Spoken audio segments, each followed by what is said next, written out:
¿Qué tal? ¿Cómo están? Nuevamente un saludo especial para cada uno de ustedes, en especial para sus familias. En este mes patriótico, Dios me los bendiga y ahora empezamos con un nuevo tema, el Estado peruano. Bien, para hablar del Estado peruano, primero tenemos que recordar un poco de la historia pasada que habíamos tocado. Hablamos de la proclamación de la independencia, que es un hito importante en la formación de todos nosotros, del Estado peruano.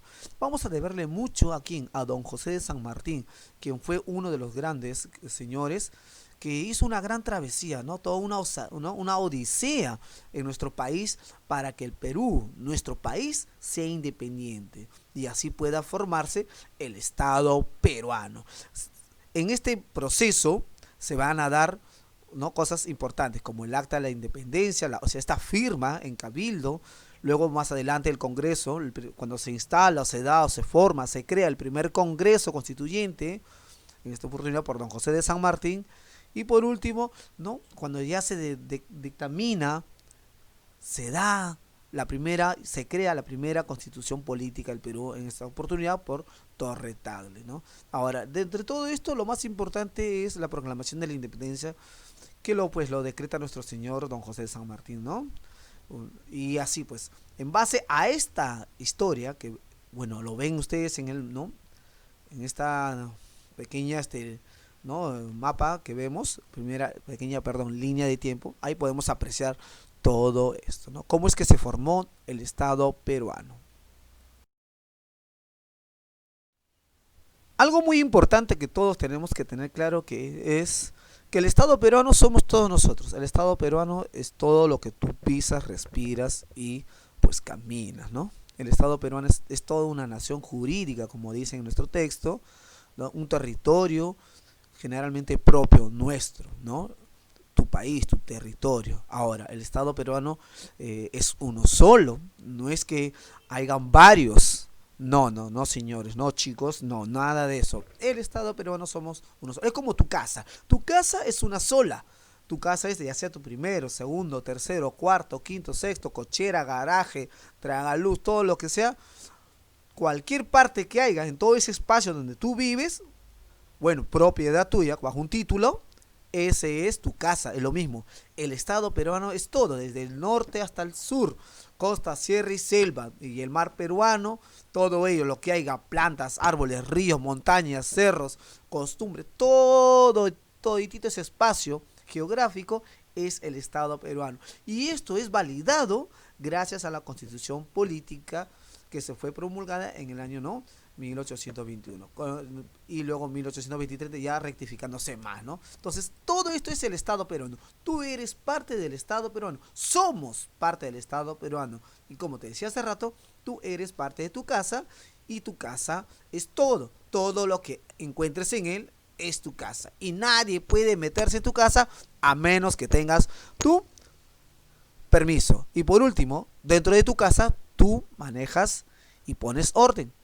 Las leyes que tú tengas en tu casa son tuyas. Y si alguien quiere llegar a tu casa, pues tiene que saber cómo son o cuáles son tus leyes. Lo mismo en el Estado peruano. Cualquier persona extranjera tiene que comportarse, asumir y respetar las leyes peruanas. De lo contrario, no vengas.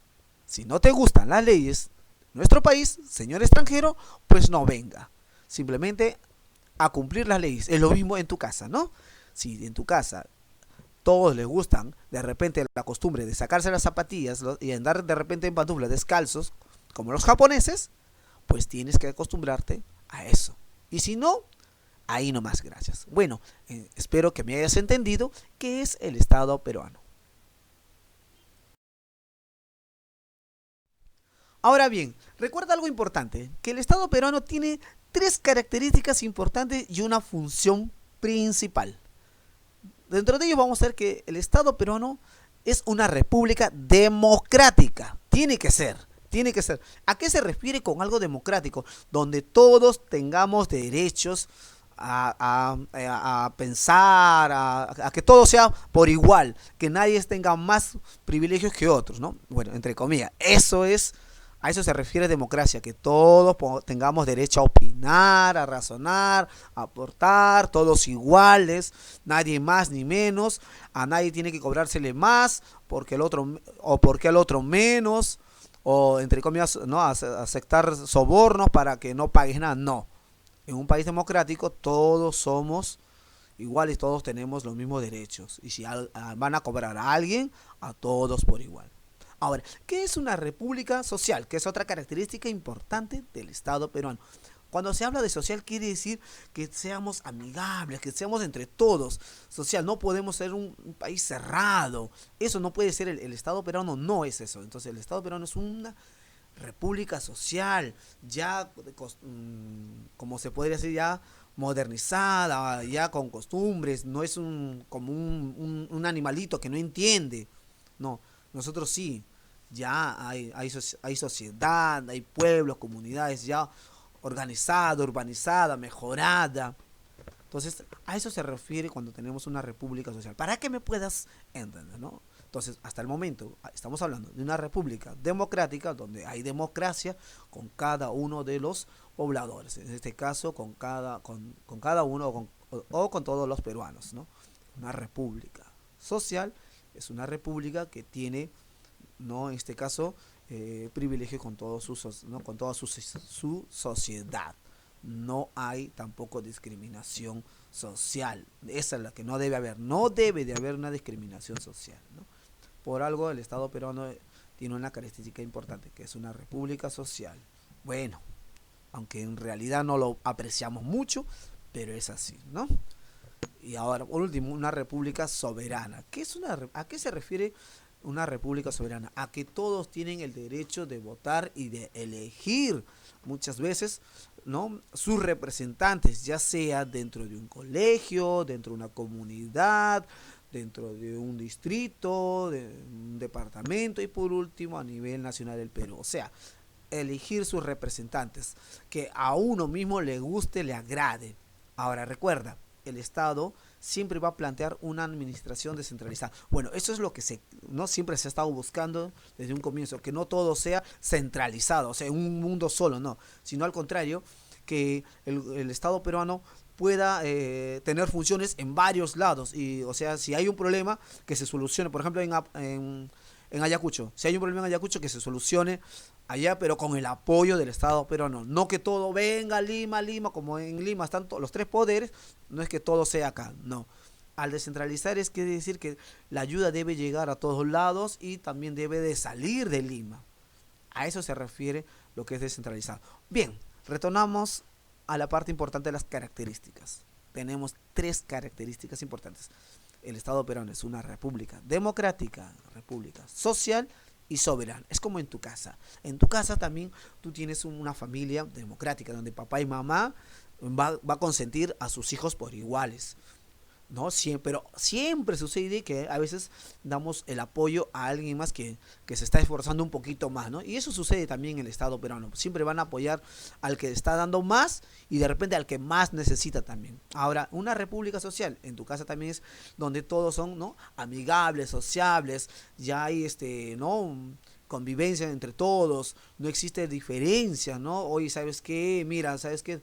Ustedes váyanse lejos a vivir al último piso y papá y mamá acá y tu hermano mayor acá y tu hermano menor a un costado, no, ¿no? Normalmente todo es en familia, en conjunto, tratar de que se puedan apoyar entre todos, ¿no? Igual es el Estado peruano, ¿no? Bueno, aunque no es un 90% de la realidad, pero debe de apoyarse entre todos los peruanos. Y por último, la República Soberana. Vuelvo a repetirte, es como en tu casa, cuando se dan algunas cositas, algunos cambios o mejorías, papá, cuando ya están por ahí, papá a veces consulta con mamá, conversa, a veces nos van a plantear a nosotros, a los pequeños, a los hijos, ¿no? En pedir ayuda, sugerencias, o a veces cuando se quieren ir a pasear, perdón, de paseo, papá pregunta, mamá pregunta, a ver, ¿dónde vamos, chicos, qué hacemos? Y a veces damos, sí, queremos ir al cine, que jugar al pollo, que esto, no comer pollito y así, ¿no? Igual, ¿no? En este caso buscamos, ¿no? Una soberanía, ¿no? El modo de elegir. Igualito es en el caso del Estado peruano, ellos también, a ver, ¿cómo queremos surgir? ¿Cómo queremos crecer? En este distrito, a ver, busquemos un representante, alguien que nos represente. Y ahí nacen los candidatos, los alcaldes, los regidores y así, pues, chicos. Entonces, de esta manera vamos entendiendo estas tres características importantes del Estado peruano. Bien, vamos a hablar de los elementos del Estado peruano. En esta oportunidad vamos a tocar en una primera parte lo que es el territorio y lo que es la soberanía. El territorio, más que nada, que es un elemento importante del Estado peruano, es todo el espacio geográfico, superficie que existe, ¿no? Donde el Estado peruano va a poder ejercer una autoridad. Ojo con esto, es como tu casa es tu territorio. Ahora, tu papá y tu mamá mandan en tu casa. Pero si tú sales a la calle o te vas al parque o a otro lado, tu papá y tu mamá no pueden mandar o imponer alguna normativa u orden ante las demás personas. ¿Por qué? Porque no es su casa, no es su territorio. Es lo mismo, el Estado peruano solo manda en lo que es todo el Perú, porque él no puede mandar en Bolivia, en Chile, en Ecuador, no, solo en el Perú.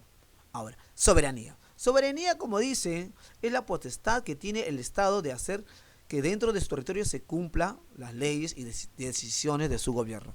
Es lo mismo que tu casa, que te dije, ¿no? Papá y mamá tienen el derecho, ¿no? Están en el derecho y la obligación, ¿no? De hacerse respetar su casa. En su casa hay leyes, hay normas que ellos ponen, como por ejemplo barrer, limpiar, no sé, trapear, hacer muchas cosas, pagar los servicios, distribuir, si hay que cobrar se cobra, si hay inquilinos se pide a los inquilinos, y el que quiera vivir en esa casa tiene que cumplir lo que papá y mamá digan, ¿no? Y esas son sus leyes y esas son sus decisiones. Lo mismo en el Estado peruano. En el Estado peruano se da, en el caso de la soberanía, de que hay normas, hay decisiones que se toman y la gente que viva dentro de este territorio peruano lo tiene que cumplir. El peruano, en este caso, el individuo lo tiene que cumplir. Y si viene algún extranjero, tiene que pues acatarse o por último tiene que obedecer lo que se dé, pues. Y si no le gusta, ahí donde hay personas que infringen las leyes, que no cumplen las leyes y por ello son castigados, muchos de ellos son, ¿no?, retirados del país o están yéndose a la cárcel. Seguimos con los elementos del Estado peruano. Hablemos del gobierno. ¿Qué es el gobierno? Que es un elemento importante del Estado peruano. Es la forma como se organiza jurídicamente el Estado para poder ordenar, mandar, ejecutar y por último, todo sea por el bien de nuestra población, por el bien de cada uno de nosotros. Te explico, como en tu casita. En tu casa, papá y mamá tienen que planificar, tienen que organizarse bien con mamá, cómo van a distribuir el agua, el pago del agua, de la luz, de la comida, los ingresos. De repente, si papá tiene un sueldo, cómo va a organizarlo, cómo lo va a distribuir. Si mamá tiene un sueldo, igual, ¿no? Para ello, ¿no? Son entre ambos se ponen de acuerdo. O si hay otro familiar más, entre todos ellos. Y si son hijos mayores ya y viven en la casa, también con todos ellos se involucra para que pueda manejarse bien, ¿no?, los quehaceres o funciones que hay en una casa. Lo mismo es en el gobierno, en este caso en el Estado peruano. El Estado peruano, para poder gobernar bien un país, nuestro Perú, va a necesitar de ciertas personas o ciertos, ¿no?, elementos dentro del gobierno, que son los poderes del Estado, con el cual se van a poder ayudar, bajo las leyes, ¿no?, con el poder ejecutivo, legislativo y judicial. Gracias a estas normativas, todo el gobierno va a ir en marcha. Y si alguna de estas cosas fallase, pues el ciudadano, en este caso el poblador, pues es sancionado. Y si no es alguna empresa o quien venga a traicionar o no cumplir, pues de alguna otra manera perjudica al Estado peruano, al país, al gobierno y es pues lamentablemente sancionado, ¿no? Entonces es ahí importante este elemento, ¿no?, el gobierno. Ahora tenemos otro. La población. La población es el conjunto de personas que habitan el territorio de Estado y que aceptan la autoridad de quién, del Estado peruano. El poblador tiene que aceptar, ¿no?, las leyes o normativas que dicta el Estado peruano. Vuelvo a repetir. Es como tu casita. En tu casita, ¿quiénes son la familia? Papá, mamá, hijo, hija y de repente primo, sobrino, abuelo, nieto, todos los que vivan dentro de tu casa, ellos son tu familia. Es lo mismo. La población son todo el conjunto de personas que haya, ya sea el abuelo, el nieto, el bisabuelo, la abuela, la niña, quien sea cada uno de ellos, todos ellos son una población y todos ellos viven dentro del territorio, en este caso peruano. Y estos señores tienen que cumplir, ¿no?, lo que hay dentro de esta. Ahora, ojo, no solo también es cumplir, también como peruano, también tienes derechos, ¿no? Y deberes, ¿no? Los derechos, el Estado peruano tiene derechos y deberes que cumplir con cada uno de nosotros. Tiene derechos importantes y deberes también importantes. Y nosotros como ciudadanos, de igual manera, el Estado peruano siempre va a amparar, siempre va a velar por su ciudadano, porque sin él no crece el Estado peruano. Entonces, he ahí importante lo que es un elemento más del Estado peruano, el gobierno y la población. Y en tu casita, tú eres un elemento importante. Por último, hablemos de la estructura del Estado peruano. Recuerda que te dije que es importante cumplir todo lo que dicte el Estado peruano dentro de un país, dentro de una nación que es el Perú, que es nuestro país, nuestro territorio peruano. Para ello es importante que el Estado peruano se apoye siempre en quién, en el poder legislativo, en el poder ejecutivo y en el poder judicial. Gracias a ellos tres es que gracias a esos tres poderes el Estado peruano va a poder avanzar, surgir, crecer y ser un Estado en florecimiento, en surgimiento. Porque si alguno de ellos flaquea o pasan cualquier cosa, se viene la decadencia y a veces suceden cosas inesperadas y puede generar de repente un caos. Es como en tu casa. En tu casa está papá, está mamá y están los hijos. Si algo le pasa a mamá, hay un declive en la casa. Si algo le pasa a papá, también. Si algo le pasa a los hijos, igual. Entonces los tres son iguales. Es como si fueran los tres poderes del Estado. Entonces es importante los tres avanzar en conjunto. No puede avanzar uno solo. Entonces eso metámonos en la cabecita. Ahora, en el poder legislativo está el Congreso, nuestros congresistas, diputados, senadores, todos ellos son los que van a participar dentro de este poder. En el poder legislativo, que dicen, ¿no? Perdón, ahí están los señores congresistas y diputados. En el poder ejecutivo está pues el señor presidente y el primer ministro, pues, ¿no? Entonces ellos son los que ejecutan al final, ¿no? Consultando con todos sus demás socios, ¿no? Ellos al final, el señor presidente dice, ya, esta ley se hace, pues, ¿no? Se cumple a nivel de todo nuestro territorio peruano. Por último, tenemos el Poder Judicial. El Poder Judicial, más que nada, es cuando ya ¿no? los jueces hacen las leyes, ya, pero no se dan la idea entre el legislativo, ejecutivo, entre todos ellos, no se plantean algunas cositas, algunas ideas, no, algunas leyes y ya pues. Entonces, al último, el juez dice, no, ya, los jueces son los que dicen, sí, se hace. Entonces, ahí está la Corte Suprema. Entonces, es importante nuestro poder legislativo, ejecutivo y judicial. Gracias a estos tres poderes es que el Estado peruano va a poder avanzar, va a poder surgir. Imagínate si solo todo hubiera sido en uno solo, como años atrás, hace siglos, como el siglo XV, más o menos XVI, cuando todo era una monarquía absoluta, cuando simplemente había una persona que era dueño de todo. ¿De quién estábamos hablando? Del rey, ¿no? De esta persona, de un rey, era pues el rey, él tenía el poder legislativo, el ejecutivo, él decía si se cumplía o no se cumplía esa ley, si él quería lo rompía esa ley, si él quería mandaba matar, si no, no, si él quería hacía lo que él se le dé la gana y todo para beneficio de él mismo. Pero hoy en día está todo eso separado, porque el presidente no da la orden sola, siempre va a necesitar de quién, del poder legislativo y del poder judicial. Es como hoy en día en tu casa, donde viven papá y mamá, papá va a depender siempre también de mamá y mamá de papá. Y también a la vez de los hijos. ¿Por qué? Porque somos una familia y una familia sale en conjunto, crece en conjunto. Y no puede haber flaquezas, salvo que suceda algunos percances. Bueno chicos, esperando que les haya gustado este tema, no se olviden repasar y ahí estamos viéndonos la próxima clase con un temita más sobre el Estado peruano. Hablaremos ya en esta oportunidad con más amplitud sobre los poderes del Estado peruano. Un gusto haberlos platicado, haber conversado con ustedes, bueno, contar, más que nada haberles contado, narrado sobre este tema. Y nos vemos, y no te olvides dejarnos un comentario tuyo. Espero que sea nuevamente de tu agrado este temita. Se despide de ti tu profesor, tu amigo, el profesor Enrique Cayo.